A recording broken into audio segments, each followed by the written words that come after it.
নমস্কার বন্ধুরা, আজকে ২১ আগস্ট। এই ২১ আগস্টের দিনটা আমার জন্য কিন্তু খুব স্পেশাল, কারণ আজকের দিনে আমার ছেলের জন্মদিন। তাই জন্মদিনের দিন সকালবেলা আমি উঠে তাড়াতাড়ি করে মায়ের মন্দিরে চলে গেলাম পুজো দিতে। দেখুন মাকে কি সুন্দর লাগছে দেখতে। আর এদিকে আমি আর আমার ছেলে, আজকে আমি ছেলের জন্য ঘরে কিছু রান্না করলাম। পায়েসটা আমাদের জন্মদিনে একদম মাস্ট, ওটা তো করতে হবেই।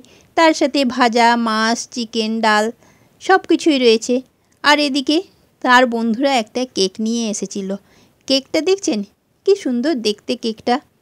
তো ছেলে তার বন্ধুদের সাথে একটু বাইরে ঘুরতে যাবে, তাই আমি বললাম তুমি কেকটা কেটে নিয়ে তারপরে ঘুরতে যাও। তো ছেলে বলল ঠিক আছে আমি কেকটা কেটে নিচ্ছি, কিন্তু মা একটা কন্ডিশন, তুমি ভিডিওতে আমাকে দেখাতে পারবে না। আমি বললাম ঠিক আছে। তো কেকটা কাটা হয়ে গেল। এবার যখন কাটা হয়ে গেল খাওয়াবার সময় আমি লুকিয়ে নিয়ে তার একটুখানি ফটো আমি আপনাদেরকে দেখাচ্ছি। বন্ধুরা, আজকের দিনে আপনারা ওকে আশীর্বাদ করুন যেন ও খুব সুস্থ থাকে আর একটা মানুষের মতো মানুষ যেন তৈরি হতে পারে।